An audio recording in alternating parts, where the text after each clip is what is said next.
ব্যক্তিগত অনুষ্ঠান, ধর্মীয় অনুষ্ঠান, পারিবারিক অনুষ্ঠান, সামাজিক অনুষ্ঠান, সেখানে কে কোন রাজনীতি করে দেখা হয় না, এখানে দেখা হয়।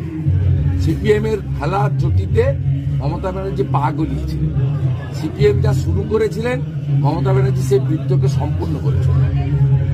এই কালচার ধ্বংস হওয়া উচিত।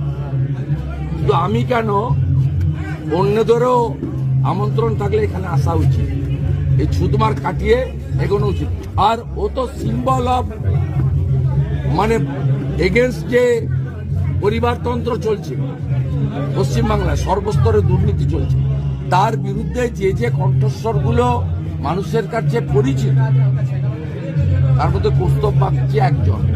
অতএব লক্ষ্য আমাদের এক। লক্ষ্য যদি এক হয়, আমরা একসঙ্গে পুজোতে কেন, রাজনৈতিক মঞ্চেও হয়তো একদিন একসঙ্গে থাকবো।